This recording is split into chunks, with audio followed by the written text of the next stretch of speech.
Reading with your kids. Hola, ni hao, konnichiwa, assalamu alaikum, shalom, jambo, bienvenidos. Hi, my name is Jedley, and this is the Reading with Your Kids podcast. We have a delicious episode for you today. Margaret Dilloway is here to tell us about her great middle grade novel, Summer of a Thousand Pies. And coming to us from the Compass and Fork blog, Elizabeth Rudd. We talked to us about how we can cook with our kids and create a delicious 5-spice grilled pork dinner. Hey, for all the authors that are listening out there, I wanted to share with you this great email that we received here at the Reading with Your Kids podcast from Dr. Linda Mubarak. She is a past guest and the author of Maxine's New Job. Here's the email. Dear Fatima and Jed, good news! Maxine's New Job has been nominated to receive the prestigious Henri Award at the 2018 Christian Literacy Awards for Outstanding Literacy Work in the Children's Book Division. I sincerely believe your certifying Maxine as a great read helped bring increased social media attention to the book. Thank you for the exposure and the great marketing. We are so happy for Dr. Linda Mubarak that her book, Reading with Your Kids Certified Great Read, Maxine's New Job, received this prestigious recognition. We would love to help your book receive that same kind of recognition. If you are interested in having your book considered for our Reading with Your Kids Certified Great Read program, please visit our website, readingwithyourkids.com. You can click on the contact button, send us a note, and we'll send all the information back to you, or you can go right to our Certified Great Read page on our website. It's fun, it's easy, and it is really an effective way to let the world know that your book stands out above all the rest. The Reading with Your Kids Certified Great Read program. Joining us on the line right now from San Diego in California. Really excited to learn more about this great new middle grade book called Summer of a Thousand Pies. Please welcome to the show, Margaret Dilloway. Margaret, how are you? I'm great. Thanks for having me. I love just the title. I love this title, Summer of a Thousand Pies. Yeah, I thought it was very evocative. I think I pretty much came up with the title first, and everything else fell into place around it. Okay. Well, I have to ask, tell us about the story. Well, I'd always wanted to write a book set in Julian, California, which is where the book is set, and that's where a place in California that's up in the mountains. Uh-huh. And people around here go up there to see the snow and eat pie. They're famous for their apple pie. It's the only place in San Diego County where apples grow well. So that's how they became famous for that. It was a gold mining town, and there's a lot of history. And then there was this other story that I thought of a long time ago when my now 17-year-old son was just in first grade, and that became the main character story. Cool. Excuse me. California is I was telling Margaret that I just made my first trek out to California, and it's a really fascinating state, and I'm amazed at the fact where, as you said, you can be in San Diego, and we think of San Diego as the beach, and it's warm, and it's sunny all the time, and then you just take a drive a couple of hours, and you're in the mountains and in the snow. Yeah, I mean, I think Julian's like maybe a little over an hour from my house. Uh-huh. But you can actually go to the snow and the desert and the beach all in one day. I've had friends who've done that just so they can post about it. But it's a really cool place to live for that reason. Yeah, fascinating. Where did you? I imagine that you're going to Julian. That kind of helped you fall in love with that area and gave you this desire to write this story? Yes. I was interested in the idea of writing about a pie shop, first of all. And then the character of Katie, the main character, became a part of that. do you want me to give you a summary? Or Sure, yeah, absolutely. anything? Okay. So in the book, Katie is a 12-year-old girl who's been homeless off and on for a number of years with her father, who struggles with substance abuse problems. And so at the beginning of the book, she's in foster care, and her estranged aunt comes to get her and takes her to live in Julian, and her aunt runs a pie shop. And so Katie has to heal and learn how to be a part of a community, and she makes friends for the first time she has a home, and she kind of heals through baking, because I personally find baking to be very therapeutic, and I wanted to show that. So there's a lot of the Great British Bake Off in there. She becomes a huge fan of that, and she learns that the first time you try something, you're not very good at it, and she has to make basically 1,000 pies so she can be a good baker like her aunt. And then in the book, the pie shop is in trouble, and she comes up with this plan to help save it. So many different things that families can talk about as they're reading The Summer of 1,000 Pies. You know, I one of the things that struck me when I was in California was the number of homeless, and it's unlike here on the East Coast in the winter.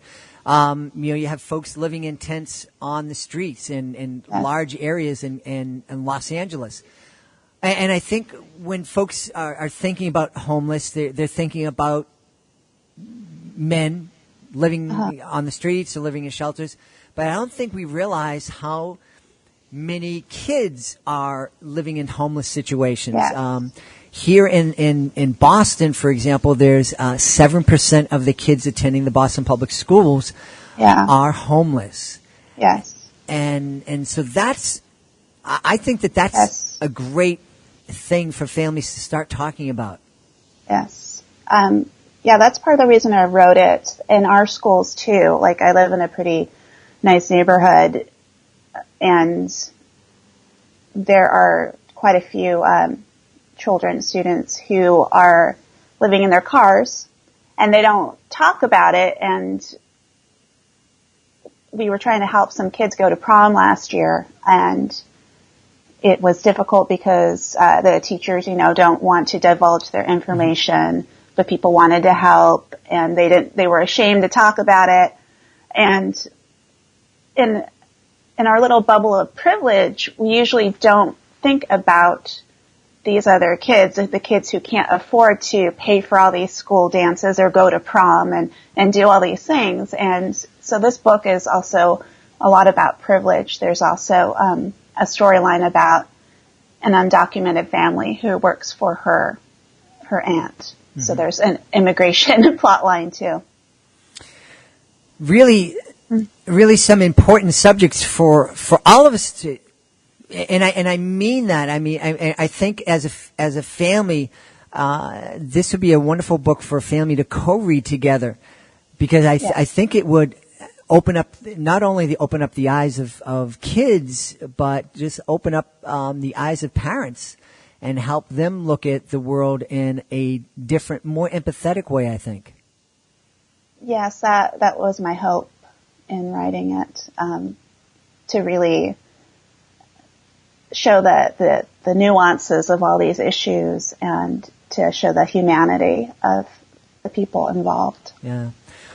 One of the things I think I've mentioned this on the podcast in the past, is one of the things that I did before I got into doing educational magic shows, and a long time before I did my first podcast, I was in human services and working with at-risk youth in the juvenile justice system here in Massachusetts.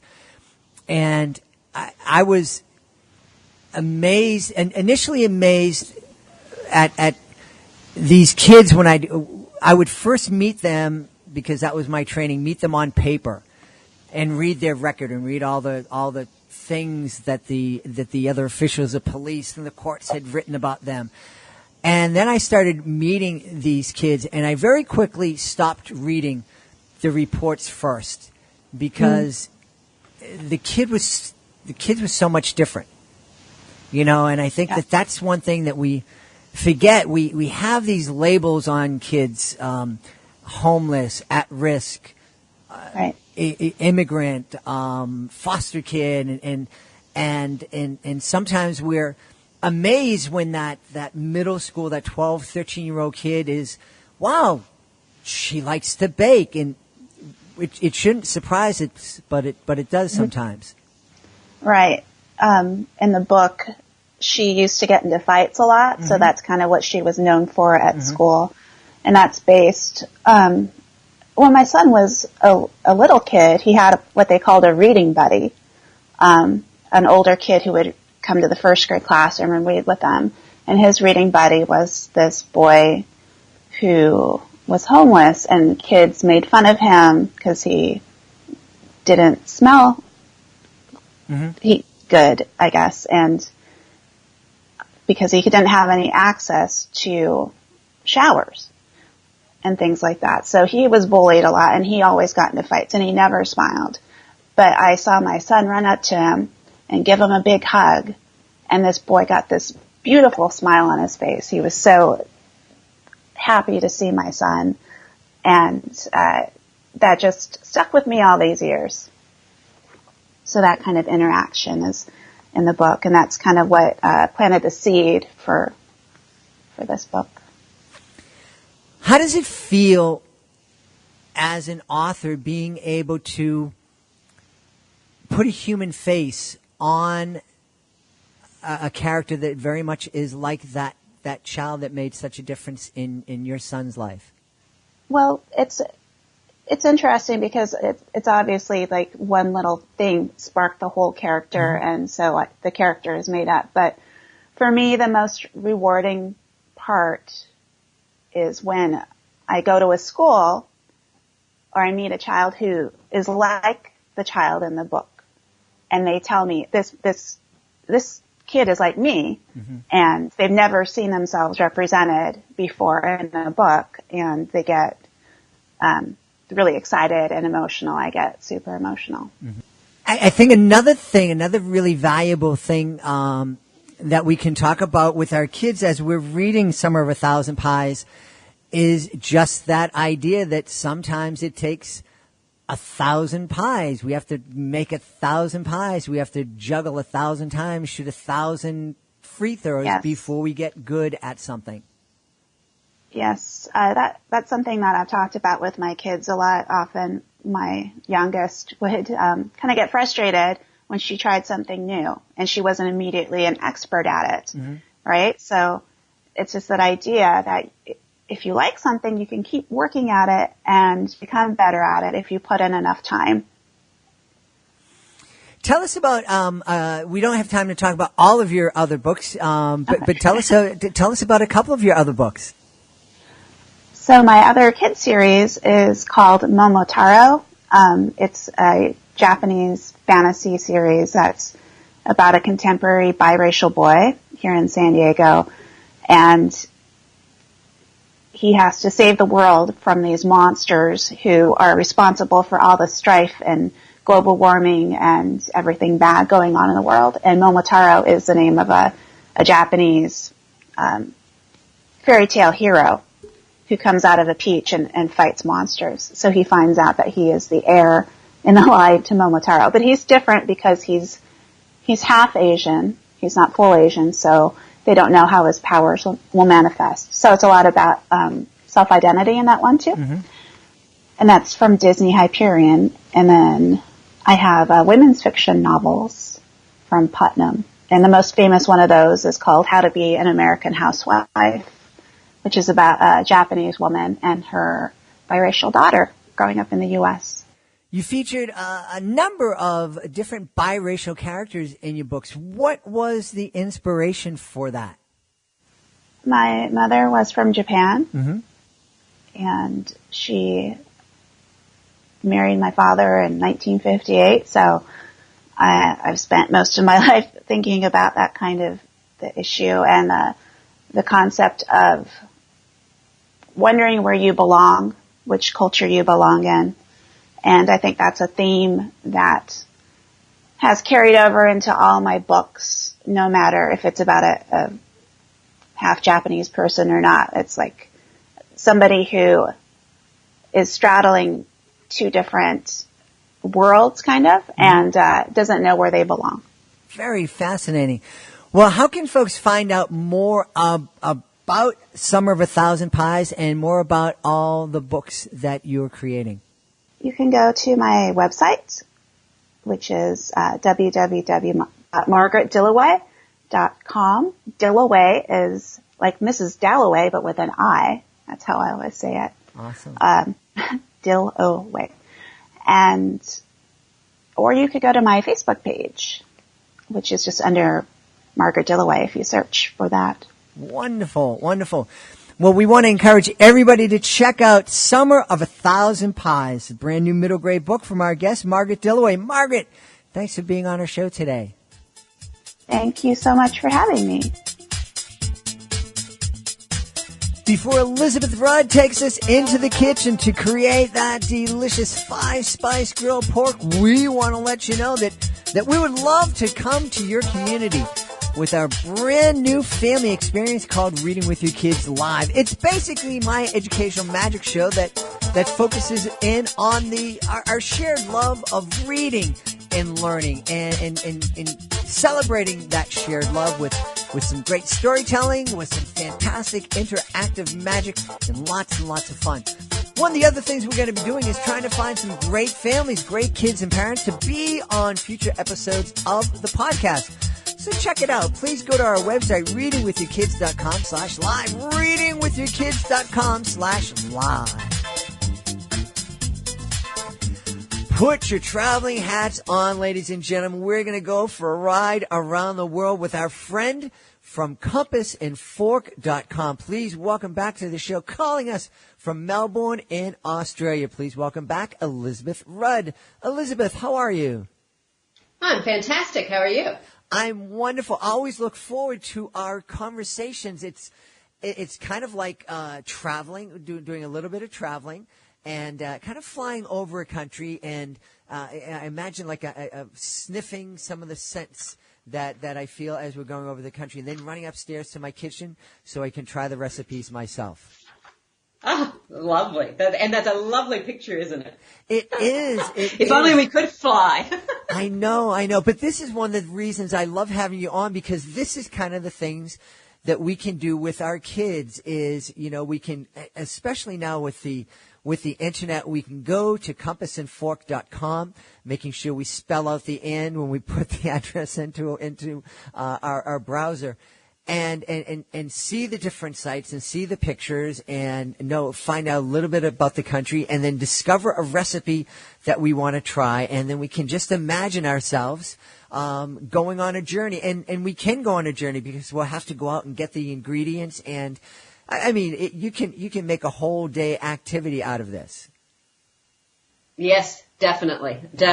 And if you take the time to look things up on the map, and can bring a little bit of the culture in as well to making the recipe, it's a very exciting day for the kids. Yeah. Now, today, I understand that you're taking us to Vietnam. We are. Awesome. We quite like Vietnam and Vietnamese food because we live near that section here in Melbourne. We have a very vibrant Vietnamese community here, and the food is fantastic. Yeah, and that's another thing that Melbourne and Boston have in common. We have a very large Vietnamese community here in Boston too, and and it's wonderful the colors and the shops and the temples, and it's when they came to Boston maybe 25, 30 years ago, it kind of startled folks because it was a very, very different. But they've become part of the culture and the community, and we're just so happy that they're here. Yes, yeah. I know. Melbourne's very multicultural, and I just wonder what we would eat if we didn't have all these all this food from around the world. That's a good question. We'll talk about that some other time. I know I'd be in trouble. You know, my family immigrated to the States from Ireland, and we don't eat any Irish food. I mean, in fact, I can't tell you what Irish, I guess, scones, and they're just stale cookies to me. But yeah, dry biscuits. Yeah. All right, so what are we going to make from Vietnam? We are going to make a 5-spice pork. Ooh. Yes. 5-spice pork. 5-spice grilled pork. So this is served with rice. So it's kind of a traditional Asian meal. Mm-hmm. And it's very interesting because the food in Vietnam varies quite a bit from the north to the south. So the south is an area where there's the Mekong Delta, a very large river. It's a delta valley, river valley. So there's a lot of farming that goes on. Mm. And then up in the north, it's a bit mountainous. So it's a bit cooler. So the food there tends to be more stews and spicy food. Mm. And probably this recipe sits somewhere in between. But if you look this up on the site and actually go, there's some lovely pictures of the traditional dress from the people up in the hill country. So you could have a lovely discussion with the kids about some of the outfits. They're very colorful. They're all in their traditional clothing that's been handmade. They're just beautiful. And then there's also pictures of shopping at the market, because in Vietnam, most people would go to the market at least once, if not more, a day to get food. So they buy their food very, very fresh. They live very close to a market, and they might go to get stuff for breakfast and lunch, and then they might go again in the afternoon to get food for dinner. Excellent, excellent. I'm looking on the Compass and Fork site right now as we're talking, and you're right, there are some fabulous pictures of Vietnam. Yes, it's a very colorful place, and quite traditional. They are a very rice-based culture. I think in a previous episode we actually talked about Peru, which is more corn and potatoes. Most of Asia is very rice-based. In Vietnam, most families would have a rice field. Oh. Rural families, I should say, not obviously in a city, but out in the country, most families would have a plot that they actually tend and grow their own rice. Fascinating. Which is very labor intensive. You'll see some pictures on the site of the rice fields, which are those beautiful terraces going up the side. And a lot of people would actually have an oxen that they use a plow and do this by hand.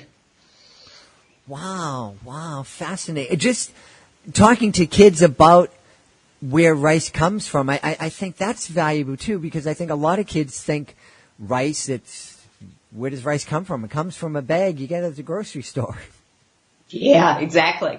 And no, it doesn't. It's a very, very labor intensive crop. Amazingly so. You watch these people tend their rice fields, and it is just, yeah. Wow. And it takes a lot of water to make rice as well, which a lot of people don't realize. They flood those rice paddies in order for the rice to fully develop. Wow, fascinating. So what's the next step with the 5-spice grilled pork? Okay, well, the actual 5-spice, you can actually get a marinade for 5-spice, which is probably the easiest thing to do.